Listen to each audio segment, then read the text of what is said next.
Bonjour, alors dans cette vidéo je vais vous parler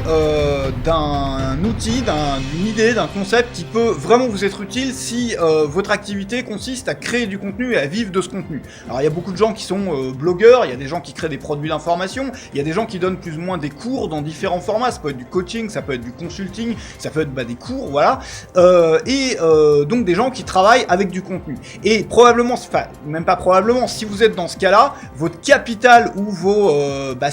ce qui fait tourner votre entreprise, c'est le contenu. De la même manière qu'une usine, elle va tourner parce que dans l'usine il y a des machines, parce que dans l'usine il y a il y a des employés qui travaillent, il y a des matières premières qui rentrent. Tous ces éléments-là, en fait, dans votre business à vous, c'est le contenu que vous produisez et que vous allez vendre derrière. Le gros problème, c'est qu'effectivement, beaucoup de gens, ils vont se concentrer sur des choses qui sont un peu secondaires, notamment je pense aux structures. Par exemple, les structures pour créer un article, c'est des choses qui sont hyper utiles, mais ça suffit pas de savoir structurer un produit si dans l'usine il n'y a pas de machine, si dans l'usine il n'y a rien. Ce qu'il faut bien comprendre, c'est ce qui fait la valeur de votre entreprise, ce qui fait la valeur de tout ce que vous faites quand vous vendez de l'information, que ça soit sous forme, encore une fois, de cours, que ça soit sous forme de formation que vous vendez sur internet, que ça soit sous forme de d'e-book, que ça soit sous forme de blog, de n'importe quoi, c'est les concepts que vous avez derrière, c'est ce que vous apprenez aux gens, c'est le contenu. Et il y a un moyen ou une façon de s'organiser pour créer ce contenu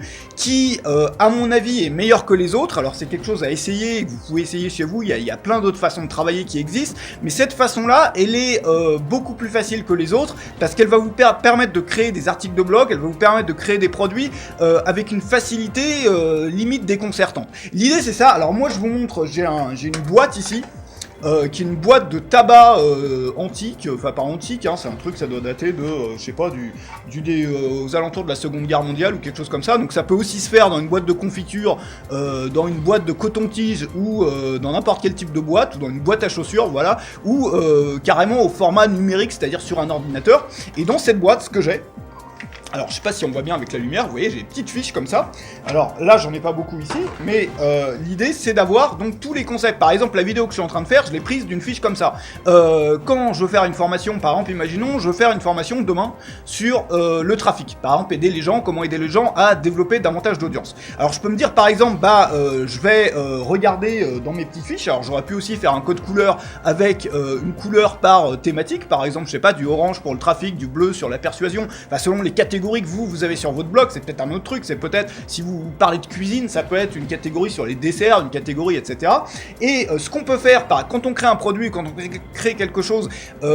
qui est un peu plus long qu'un article ou qu'une vidéo dans laquelle on a un seul concept, eh bien c'est qu'on va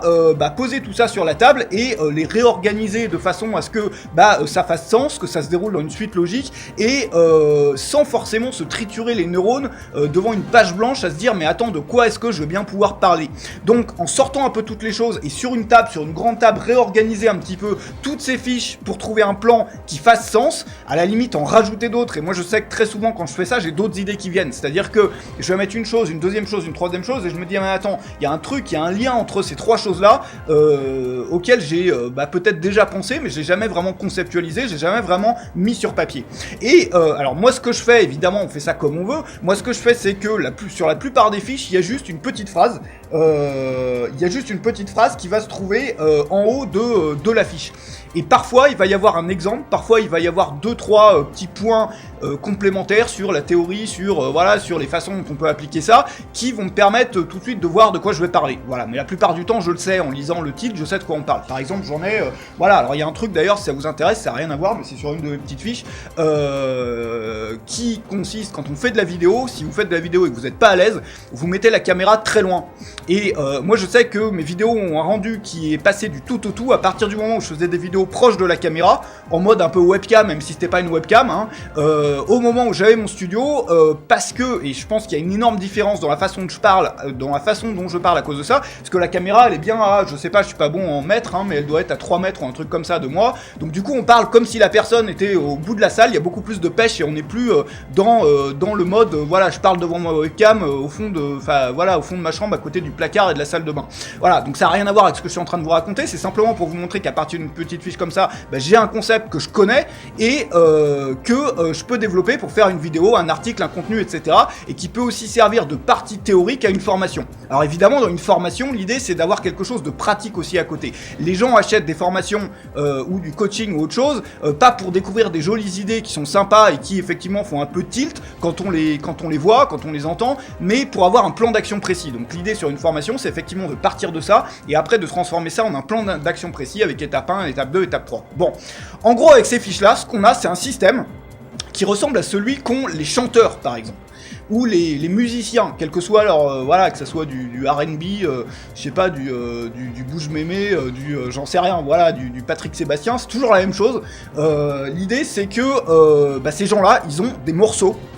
De la même manière que moi j'ai des petits morceaux là, des morceaux qui vont mettre en ordre. Alors par exemple ils vont prendre des morceaux qui font un peu sens dans une succession, qui ont soit une thématique commune, soit un esprit, un truc, un feeling un peu commun, et ils vont faire un album. Voilà. Et vous allez faire par exemple une formation, voilà,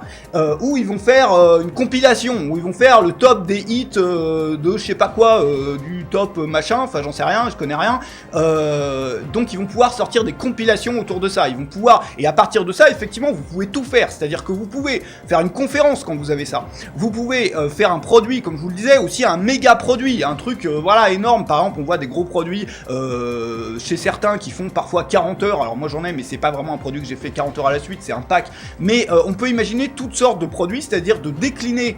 ces concepts là sur toutes sortes de formats. Et le gros du travail, et c'est là que beaucoup de gens se trompent, le gros du travail il est pas sur le format, il est pas sur ah bah tiens faut que je crée un produit. Donc quelle va être la structure, est-ce que ça va être un e-book, est-ce que ça va être de l'audio, combien de temps ça va durer, etc. Ça c'est secondaire, c'est aléatoire, parce que vous pouvez suivre les meilleures structures du monde, avoir les meilleurs formats du monde, si derrière il n'y a rien, bah voilà. Donc l'idée c'est comme dans une usine, si vous voulez, le gros du boulot, c'est le capital que vous avez, c'est les machines que vous possédez, c'est voilà, tout ce qu'il y a derrière et qui va vous permettre de créer justement des produits. Si vous n'avez pas les machines, vous n'allez pas pouvoir créer des produits derrière. Vous n'allez pas pouvoir créer d'articles de blog, vous n'allez pas pouvoir créer de formation, vous n'allez pas pouvoir créer, je sais pas, de conférences, vous n'allez pas pouvoir faire de coaching, vous n'allez rien pouvoir faire. Donc l'idée c'est de travailler sur les machines. Et donc de se fournir du contenu, de consommer du contenu, de lire, de regarder des choses, etc. Et à partir de là, de prendre des notes et transformer ces notes en concepts qui vous parlent à vous, et des concepts effectivement que vous allez tester, alors selon votre thématique. Moi je vois énormément de gens qui ont plein de concepts qui sont vraiment top, mais qui s'en rendent même pas compte. Par exemple, imaginons, je tombais sur un truc sur internet là il y a pas très longtemps, un gars qui a un blog de dressage canin, voilà, qui apprend aux gens comment dresser leur chien. Et dans un sujet comme celui-là, il y en a, voilà, qui est plus ou moins banal, il y en a plein comme celui-là, il peut y avoir le jardinage, il peut y avoir ce que vous faites vous, il peut y avoir ce que je fais moi, il y a une façon, par exemple, d'appeler son chien, voilà, il y a tout un truc pour dresser son chien à venir quand on l'appelle. Et là-dessus, il y a des gens qui vont raconter des trucs complètement différents, donc il y a forcément des méthodes qui marchent mieux que les autres, hein. Il y en a qui vont utiliser il y a des méthodes liées, voilà, il y a la carotte et le bâton, donc il y en a qui sont plus du côté de la carotte que du côté du bâton, il y en a d'autres qui sont basés plus sur l'habitude, il y en a d'autres qui prennent les trois en même temps, et vous pouvez développer un concept autour de ça. Ça peut être un truc aussi bête que, je sais pas, quand votre chien, j'y connais rien en dressage canin, mais que si votre chien prend l'habitude de venir quand vous dites, je sais pas, quand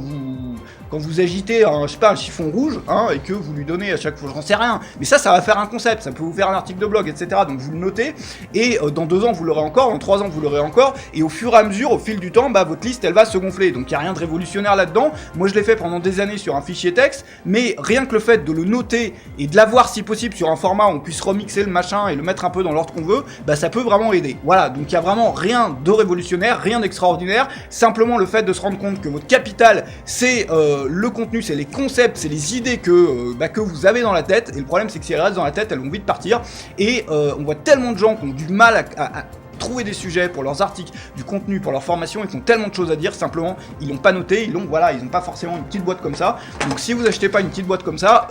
faites-vous un fichier texte, faites-vous quelque chose. Il y a énormément de choses qui dépassent un petit peu la création de contenu. Il y a des systèmes comme ça qui vont vous permettre de,